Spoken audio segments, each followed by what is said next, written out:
ಕರ್ನಾಟಕದಲ್ಲಿ ಕಾಂಗ್ರೆಸ್ ಸರ್ಕಾರ 2.5 ವರ್ಷಗಳ ಆಡಳಿತವನ್ನು ಪೂರ್ಣಗೊಳಿಸಿದೆ.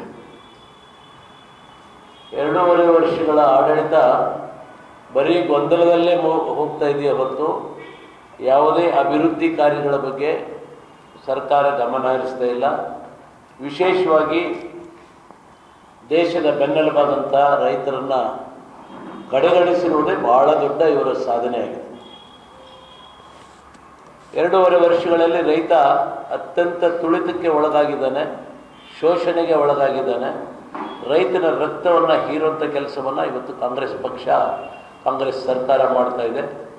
ಅದೆಲ್ಲಕ್ಕಿಂತ ಹೆಚ್ಚಾಗಿ ರೈತನ ಬಗ್ಗೆ ಕಾಳಜಿ ವಹಿಸದೆ ಅವರ ಕುರ್ಚಿಯ ಕಿತ್ತಾಟದಲ್ಲಿ, ಒಳಜಗಳದಲ್ಲಿ ಅವರು ನಿರತರಾಗಿದ್ದಾರೆ. ಅದಕ್ಕಾಗಿ ಇವತ್ತು ಭಾರತೀಯ ಜನತಾ ಪಕ್ಷ ರಾಜ್ಯಾದ್ಯಂತ ಎಲ್ಲ ಕಡೆ ನಾವು ತೀರ್ಮಾನ ಮಾಡಿದ್ದೇವೆ. ಈ ಭ್ರಷ್ಟ ಸರ್ಕಾರ ಅದರ ವಿರುದ್ಧ ಹೋರಾಟವನ್ನು ರೈತರು ಬೀದಿಗೆಳೆದು ಮಾಡಬೇಕು, ರೈತರಿಗೆ ನ್ಯಾಯ ಒದಗಿಸಬೇಕು ಅನ್ನೋಂಥ ನಿಟ್ಟಿನಲ್ಲಿ ಇವತ್ತು ರಾಜ್ಯಾದ್ಯಂತ ನಾವು ರೈತ ಚಳವಳಿಯನ್ನು ಭಾರತೀಯ ಜನತಾ ಪಕ್ಷದಿಂದ ಹಾಕ್ಕೊಂಡಿದ್ದೇವೆ. ಇವತ್ತು ಬೆಳೆ ಹಾನಿ ಪರಿಹಾರ ಯಾವುದನ್ನು ಕೂಡ ಈ ಸರ್ಕಾರ ಕೊಟ್ಟಿಲ್ಲ. ಅದು ನಿಗದಿ ಮಾಡಿದ್ದಾರಂತೆ. 1 ಗುಂಟೆಗೆ 40 ರೂಪಾಯಿ, 1 ಗುಂಟೆಗೆ 40 ರೂಪಾಯಿ ಈ ಸರ್ಕಾರ ಬೆಳೆ ಹಾನಿಯನ್ನು ಪರಿಹಾರವನ್ನು ಕೊಡ್ತಾ ಇದ್ದಾರೆ. ಇವತ್ತು ಭಿಕ್ಷುಕರು ಕೂಡ 100 ರೂಪಾಯಿ ಕೊಟ್ಟರೆ ತಿರುಗಿಸಿ ನೋಡ್ತಾರೆ, ತಗೋಬೇಕೋ ಬೇಡ ಅಂಥೇಳಿ. ಅಂಥ ಪರಿಸ್ಥಿತಿಯಲ್ಲಿ ಇವತ್ತು ಈ ಸರ್ಕಾರ ರೈತರನ್ನ ಕಡೆಗಣಿಸುವಂಥ ಕೆಲಸ ಒಂದು ಕಡೆ ಮಾಡಿದರೆ, ಇವತ್ತು ಮಲೆನಾಡು ಶಿವಮೊಗ್ಗ ಜಿಲ್ಲೆಯಲ್ಲಿ ಇರುವಂಥ ಸಮಸ್ಯೆಗಳು, ಬಗರು ಮಾಡಿದವರಿಗೆ ಅರಣ್ಯ ಇಲಾಖೆಯವರು ಕಿರುಕುಳ ಕೊಡ್ತಾ ಇದ್ದಾರೆ. ಅಲ್ಲಿ ಟ್ರಂಚ್ ಹೊಡಿತಾ ಇದ್ದಾರೆ, ರೈತರನ್ನ ಒಕ್ಕಲೆಬ್ಬಿಸ್ತಿದ್ದಾರೆ. ಆ ಒಕ್ಕಲೆಬ್ಬಿಸುವಂಥದ್ದು, ಟ್ರಂಚ್ ಹೊಡೆಯೋದು ಕೂಡಲೇ ನಿಲ್ಲಬೇಕಾಗಿದೆ. ಮೆಕ್ಕೆಜೋಳಕ್ಕೆ ಇವತ್ತು ಕೇಂದ್ರ ಸರ್ಕಾರ 2400 ರೂಪಾಯಿ MSP ಬೆಂಬಲ ಬೆಲೆಯನ್ನು ನಿಗದಿಪಡಿಸಿದೆ. ಆದರೆ ರಾಜ್ಯ ಸರ್ಕಾರ ಯಾವುದೇ ರೀತಿ ಕೊಳ್ತಾ ಇಲ್ಲ, ಅದು ಬೆಂಬಲ ಬೆಲೆಯಲ್ಲಿ ಜೋಳವನ್ನು ಕೊಳ್ತಾ ಇಲ್ಲ. ಶುಂಠಿ ಬೆಳೆಗಾರರು ಅದಕ್ಕೆ ಚುಕ್ಕಿ ರೋಗ ಬಂದು ಸಾಕಷ್ಟು ನಷ್ಟ ಆಗಿದೆ. ಈಗಾಗಲೇ ರೈತ ಸಂಘಟನೆಗಳು ಮತ್ತು ನಮ್ಮ ಪಕ್ಷದವರು ಕೂಡ ಜಿಲ್ಲಾಧಿಕಾರಿಗಳಿಗೆ ಮನವಿಯನ್ನು ಕೊಟ್ಟಿದ್ದೇವೆ. ಯಾವುದೇ ರೀತಿ ಕ್ರಮ ಕೈಗೊಂಡಿಲ್ಲ. ಮಲೆನಾಡಿನಲ್ಲಿ ಕಾಡು ಪ್ರಾಣಿಗಳ ಹಾವಳಿ ಹೆಚ್ಚಾಗಿದೆ, ಆನೆಗಳ ಹಾವಳಿ, ಅದನ್ನು ಕೂಡಲೇ ತಡೆಗಟ್ಟಬೇಕು. ಮತ್ತು ಮಂಗಗಳ ಹಾವಳಿ ಹೆಚ್ಚಾಗಿದೆ. ತೋಟಗಾರಿಕೆ ಬೆಳೆಯುವಂಥ ರೈತರಿಗೆ ತುಂಬ ತೊಂದರೆ ಆಗಿದೆ. ಇದಕ್ಕೆ ಸೂಕ್ತ ಪರಿಹಾರವನ್ನು ಕೊಡಬೇಕು. ನಮ್ಮ ಸರ್ಕಾರ ಇದ್ದಂಥ ಸಂದರ್ಭದಲ್ಲಿ ಅಕ್ರಮ ಸಕ್ರಮದಲ್ಲಿ 25,000 ರೂಪಾಯಿ ಕಟ್ಟಿದರೆ ಒಂದು ಟ್ರಾನ್ಸ್ಫಾರ್ಮರ್ನ ಕೊಡ್ತಾ ಇದ್ವಿ, TCನ. ಇವತ್ತು ಆ ಯೋಜನೆಯನ್ನು ನಿಲ್ಲಿಸಿದ್ದಾರೆ. ಪ್ರತಿಯೊಂದು ಕಂಬಕ್ಕೆ 15,000 ರೂಪಾಯಿ ನಿಗದಿ ಮಾಡಿದ್ದಾರೆ. ಒಂದು TCಯನ್ನು ಹಾಕಬೇಕು ಅಂತ ಹೇಳಿದರೆ ರೈತ ಕನಿಷ್ಠ ಪಕ್ಷ 2.5 ಇಂದ 3 ಲಕ್ಷ ರೂಪಾಯಿ ಇವತ್ತು ಕಟ್ಟಬೇಕಾಗಿದೆ. ಇದು ಕಾಂಗ್ರೆಸ್ ಸರ್ಕಾರದ ಎಷ್ಟನೇ ಗ್ಯಾರಂಟಿ? ಇದು 6, 7, 8ನೇ ಗ್ಯಾರಂಟಿನ ಗೊತ್ತಿಲ್ಲ. ಯಾಕೆಂದರೆ 5 ಗ್ಯಾರಂಟಿ ಅವ್ರು ಹೇಳಿದರು, 6ನೇ ಗ್ಯಾರಂಟಿ ರೈತರ ಆತ್ಮಹತ್ಯೆ. ಕಳೆದ ವರ್ಷ ಕರ್ನಾಟಕದಲ್ಲಿ 842 ಜನ ರೈತರು ಆತ್ಮಹತ್ಯೆ ಮಾಡ್ಕೊಂಡಿದ್ದಾರೆ. ಬಹುಶಃ 6ನೇ ಗ್ಯಾರಂಟಿ ರೈತರ ಆತ್ಮಹತ್ಯೆ ಅಂತೇಳಿ ನಾನು ಅನ್ಕೋತೇನೆ.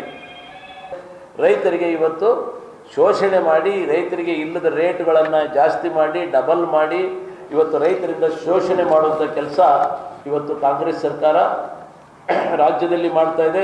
ಸಂಪೂರ್ಣವಾಗಿ ರೈತರನ್ನ ಕಡೆಗಣಿಸಿದ್ದಾರೆ. ಈ ನಿಟ್ಟಿನಲ್ಲಿ ಭಾರತೀಯ ಜನತಾ ಪಕ್ಷ ರಾಜ್ಯಾದ್ಯಂತ ಎಲ್ಲ ಜಿಲ್ಲೆಗಳಲ್ಲಿ, ಎಲ್ಲ ತಾಲೂಕು ಕೇಂದ್ರಗಳಲ್ಲಿ ಸರ್ಕಾರದ ವಿರುದ್ಧ ಪ್ರತಿಭಟನೆಯನ್ನು ಹಾಕ್ಕೊಳ್ತಾ ಇದ್ದೇವೆ. ಅದೇ ರೀತಿ ಶಿವಮೊಗ್ಗ ಜಿಲ್ಲೆಯಲ್ಲಿ ಕೂಡ, ಶಿವಮೊಗ್ಗ ಜಿಲ್ಲೆ ಮತ್ತು ಶಿವಮೊಗ್ಗ ಜಿಲ್ಲಾ ಕೇಂದ್ರಗಳು, ರೆವಿನ್ಯೂ ಕೇಂದ್ರಗಳು ಮತ್ತು ತಾಲೂಕಿನ ಎಲ್ಲ ರೆವಿನ್ಯೂ ಕೇಂದ್ರಗಳಲ್ಲಿ ಸದ್ಯದಲ್ಲಿಯೇ ಭಾರಿ ದೊಡ್ಡ ಪ್ರಮಾಣದ ಒಂದು ಪ್ರತಿಭಟನೆಯನ್ನು ರಾಜ್ಯ ಸರ್ಕಾರದ ವಿರುದ್ಧ ನಾವು ಹಾಕ್ಕೊಳ್ತಾ ಇದ್ದೇವೆ. ಅದರ ರೂಪುರೇಷೆಗಳನ್ನು ಕೂಡಲೇ ನಮ್ಮ ಜಿಲ್ಲಾಧ್ಯಕ್ಷರು ಅದನ್ನು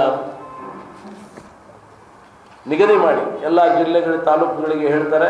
ಆ ಪ್ರತಿಭಟನೆಯಲ್ಲಿ ರೈತರು ಕೂಡ ದೊಡ್ಡ ಸಂಖ್ಯೆಯಲ್ಲಿ ಬಂದು ಆ ಪ್ರತಿಭಟನೆಯಲ್ಲಿ ಪಾಲ್ಗೊಳ್ಳಬೇಕು. ಸರ್ಕಾರದಿಂದ ರೈತರಿಗೆ ಬರುವಂಥ ಹಕ್ಕುಗಳೇನಿದ್ದಾವೆ ಆ ಹಕ್ಕುಗಳನ್ನು ಪಡ್ಕೊಳ್ಳಿಕ್ಕೆ ನಮ್ಮ ರೈತ ಸಮುದಾಯ ಮುಂದೆ ಬರಬೇಕು ಅಂತೇಳಿ ಈ ಮೂಲಕ ನಾವು ವಿನಂತಿ ಮಾಡಲಿಕ್ಕೆ ಬಯಸ್ತೇವೆ. ಆ ನಂಬಿಕೆ ಇಲ್ಲ ಅನ್ನೋದಕ್ಕೆ ನಾವು ಮುಂಚಿತವಾಗಿ ತೀರ್ಮಾನ ಮಾಡ್ಕೊಂಡಿದ್ದೀವಿ, ಪ್ರತಿಭಟನೆ ಮಾಡಬೇಕು ಅಂತ. ನಿಮ್ಮ ಮೂಲಕ ಅವ್ರಿಗೊಂದು ಸಂದೇಶ ಕೊಟ್ಟು ಪ್ರತಿಭಟನೆ ಮಾಡ್ತೀವಿ. ಅಲ್ಲ, ಅದನ್ನೇ ಇವತ್ತು ಜನರಿಗೆ ನೆನಪಿಸ್ಬೇಕಾಗಿದೆ. ನಾವು ಇಂಥ ಸಂಕಷ್ಟದಲ್ಲಿ ರೈತರು ಇದ್ದಾಗ್ಯೂ ಕೂಡ ರೈತರ ಬಗ್ಗೆ ಕಾಳಜಿ ವಹಿಸಿದಂಥ ಸರ್ಕಾರ ತಮ್ಮ ಕುರ್ಚಿ ಕಿತ್ತಾಟದಲ್ಲಿ ಕುರ್ಚಿ ಉಳಿಸ್ಕೊಳ್ಳಿಕ್ಕೆ ಅವರು ಹೋರಾಟ ಅದ್ರ ಮೇಲೆ ಹೋರಾಟ ಮಾಡ್ತಾ ಇದ್ದಾರೆ ಹೊರತು ರಾಜ್ಯದ ರೈತರನ್ನ ಬದುಕಿಸ್ಬೇಕು ಅನ್ನೋಂಥ ಹೋರಾಟ ಮಾಡ್ತಾ ಇಲ್ಲ. ಅದಕ್ಕೆ ಅವ್ರಿಗೆ ಕಿವಿ ಹಿಂಡುವಂಥ ಕೆಲಸ ಮಾಡಬೇಕು ಅನ್ನೋ ದೃಷ್ಟಿಯಲ್ಲಿ ನಾವು ರಾಜ್ಯಾದ್ಯಂತ ಪ್ರತಿಭಟನೆ ಮಾಡಬೇಕು ಅಂತ ತೀರ್ಮಾನ ಮಾಡಿದ್ವಿ. ಅಲ್ಲಲ್ಲ, ಡೈರಿಗೆ ನಾವು ಪ್ರೋತ್ಸಾಹ ಧನವನ್ನು ಕೊಡಬೇಕು ಅನ್ನೋದಕ್ಕೆ ಅದಕ್ಕೆ ಐದು ರೂಪಾಯಿ ನಾವು ಪ್ರತಿ ಹಾಲಿಗೆ ಯಡಿಯೂರಪ್ಪನವರಿರುವಂಥ ಸಂದರ್ಭದಲ್ಲಿ ಮಾಡ್ಕೊಂಡು ಬಂದ್ವಿ. ಇವತ್ತು ಕೂಡ ಈ ಸರ್ಕಾರವನ್ನು ಒತ್ತಾಯ ಮಾಡ್ತೀವಿ, ಪ್ರೋತ್ಸಾಹ ಧನವನ್ನು ಕಂಟಿನ್ಯೂ ಮಾಡಬೇಕು ಅಂತ. ಫ್ರೀ ಟ್ರೇಡ್ ಮಾಡಿಕೊಂಡಾಗ ನಮ್ಮ ದೇಶಕ್ಕೆ ಅನುಗುಣವಾಗಿ ಬೇಕಾದ ವಸ್ತುಗಳನ್ನು ತಗೋಬೋದು, ಬೇಡಾದವನ್ನು ಬಿಡ್ಬೋದು. ಕಂಪಲ್ಸರಿ ತಗೊಳ್ಳೇಬೇಕು ಅಂತೇನಿಲ್ಲ ಫ್ರೀ ಟ್ರೇಡ್ ಇದ್ದರೆ. ಅದಕ್ಕಿಂತ ನಮ್ಮ ಬೆಲೆ ಕಡಿಮೆ ಇದ್ದಾಗ ನಮ್ಮದು ಬೆಲೆಗೆ ಆಟೋಮೆಟಿಕ್ಕಾಗಿ ಬರ್ತಾರೆ. ಅದರ ಆಗುವಗಳ ಬಗ್ಗೆ ಕೇಂದ್ರ ಸರ್ಕಾರ ತೀರ್ಮಾನ ಮಾಡಿ ಸೂಕ್ತ ನಿರ್ಧಾರವನ್ನು ಕೈಗೊಳ್ಳಬೇಕು. ಗ್ಯಾರಂಟಿಗಳನ್ನು ಕೊಟ್ಟಿದ್ದೇವೆ ಅಂತ ಹೇಳಿ ಎಲ್ಲ ರೇಟ್ಗಳನ್ನು ಹೈಕ್ ಮಾಡಿದ್ದಾರೆ. ಇಲ್ಲಿಗೆ ರಾಜ್ಯ ಸರ್ಕಾರ ಬಂದು 30 ತಿಂಗಳಾಗಿದೆ. ಗೃಹಲಕ್ಷ್ಮಿ ಯೋಜನೆಯಲ್ಲಿ 30 ತಿಂಗಳಾದರೆ ಪ್ರತಿಯೊಬ್ಬ ಹೆಣ್ಣು ಮಗಳಿಗೆ 60,000 ರೂಪಾಯಿ ಅವರ ಅಕೌಂಟಿಗೆ ಜಮಾ ಆಗಬೇಕಾಗಿತ್ತು. ಆದರೆ ಇವತ್ತಿಗೆ 30,000 ಕೂಡ 2.5 ವರ್ಷಗಳಲ್ಲಿ ಬಂದಿಲ್ಲ. ಅದು ನೀವು ಬೇಕಾದವ್ರನ್ನ ಕೇಳ್ಕೊಳ್ಳಿ.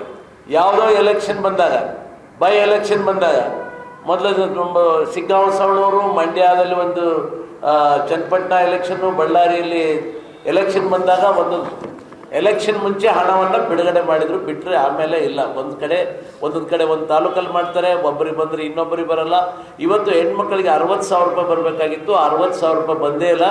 ಗೃಹಲಕ್ಷ್ಮಿ ಹೆಸರಿನಲ್ಲಿ ಸುಳ್ಳು ಹೇಳಿಕೊಂಡು ಸರ್ಕಾರ ಇವತ್ತು ಇನ್ನೊಂದು ಬಸ್ಸಲ್ಲಿ ಶಕ್ತಿ ಯೋಜನೆ ಅಂತ ಮಾಡಿದ್ರು. ಮೊನ್ನೆ ನಾನು ರಟ್ಟೆಹಳ್ಳಿಯಲ್ಲಿ ನಮ್ಮ ಒಂದು ಕಾರ್ಯಕ್ರಮ ಮಾಡೋ ಅಂತೇಳಿ ಕೇಳಿದ್ವಿ. ರಟ್ಟೆಹಳ್ಳಿಯಿಂದ ರಾಣೆಬೆನ್ನೂರಿಗೆ ಎಷ್ಟು ಚಾರ್ಜ್ ಇದೆ ಈಗ ಅಂದರೆ 48 ರೂಪಾಯಿ ಇದೆ. ಮೊದಲು ನಮ್ಮ ಸರ್ಕಾರ ಇದ್ದಾಗ ಎಷ್ಟಿತ್ತು? 16 ರೂಪಾಯಿ ಇತ್ತು. ಅವತ್ತು ಗಂಡ ಹೆಂಡತಿ ಇಬ್ಬರು ಜೊತೆಗೆ ಹೋದರೂ 32 ರೂಪಾಯಿ ಆಗ್ತಾಯಿತ್ತು. ಇವತ್ತು ಹೆಂಡತಿ ಫ್ರೀಯಾಗಿ ಹೋಗ್ತಿರ್ತಾಳೆ, ಹೆಂಡತಿ ಒಬ್ಬಳೆ ಹೋಗಲ್ಲ, ಗಂಡ ಜೊತೆಗೆ ಹೋಗ್ತಾನೆ, ಗಂಡ 48 ರೂಪಾಯಿ ಕಟ್ಟಬೇಕು. ಇಲ್ಲಿ ಏನಾಗಿದೆ ಅಂತ ಹೇಳಿದ್ರೆ ಇಬ್ಬರು ಫ್ರೀಯಾಗಿ ಹೋಗೋಕ್ಕಾಗಲ್ಲ. ಒಬ್ಬರು ಫ್ರೀಯಾಗಿ ಹೋದರೂ ಗಂಡನಿಗೆ 48 ರೂಪಾಯಿ ಅಂದರೆ 32 ರೂಪಾಯಲ್ಲಿ ಹೋಗೋದಕ್ಕೆ ಮತ್ತೆ 16 ರೂಪಾಯಿ ದಂಡ ಕಟ್ಟುವಂಥ ಕೆಲಸ. ಇದು ಗ್ಯಾರಂಟಿ ಹೆಸರಿನಲ್ಲಿ ರೈತರ ಜೇಬಿಗೆ ಮತ್ತು ಬಡ ಜನರ ಜೇಬಿಗೆ ನೇರವಾಗಿ ಕನ್ನ ಹಾಕುವಂಥದ್ದು, ಸುಲಿಗೆ ಮಾಡುವಂಥ ಕೆಲಸವನ್ನು ಮಾಡ್ತಾಯಿದೆ. ಇದು ಹೇಳಿದರು, ಯಾವುದು ವಿದ್ಯಾವಂತರಿಗೆ ನಾವು ಹಣವನ್ನು ಕೊಡ್ತೀವಿ. ಎಷ್ಟು ಜನ ಕೊಟ್ಟಿದ್ದೀರಿ? ಕೊಟ್ಟೇ ಇಲ್ಲ ಇಲ್ಲಿವರೆಗೂ. ಅದು 6 ತಿಂಗಳಾಗಿರಬೇಕು, ಏನೇನೋ ಕಂಡೀಷನ್ ಹಾಕಿದರೆ ಯಾರಿಗೂ ಕೊಡ್ತಾ ಇಲ್ಲ. ಈ ಕಡೆ ಗ್ಯಾರಂಟಿ ಯೋಜನೆಗಳು ಕೂಡ ಜಾರಿ ಆಗ್ತಾ ಇಲ್ಲ. ಆದರೆ ಮುಖ್ಯಮಂತ್ರಿಗಳು ಹೇಳ್ತಾರೆ ನುಡಿದಂತೆ ನಡೆದಿದ್ದೇವೆ. ಯಾವ್ದು ನುಡಿದಂತೆ ನಡೆದ? 60,000 ರೂಪಾಯಿ ಆ ಹೆಣ್ಮಕ್ಕಳಿಗೆ ಅಕೌಂಟಿಗೆ ಬಂದಿದ್ರೆ ನೀವು ನುಡಿದಂತೆ ನಡೆದಿರಿ ಅಂತ ಹೇಳಬೇಕು. ಆದರೆ ನೀವು ಬರೀ ಸುಳ್ಳು ಹೇಳಿಕೊಂಡು ಎಲ್ಲರನ್ನೂ ಕೂಡ ವಂಚನೆ ಮಾಡಿಕೊಂಡು ಜನರ ಜೇಬಿಗೆ ನೇರವಾಗಿ ಕೈ ಹಾಕಿ ಹಗಲು ದರೋಡೆ ಮಾಡುವಂಥ ಕೆಲಸ ಇವತ್ತು ಕರ್ನಾಟಕದಲ್ಲಿ ಕಾಂಗ್ರೆಸ್ ಸರ್ಕಾರ ಮಾಡ್ತಾ ಇದೆ.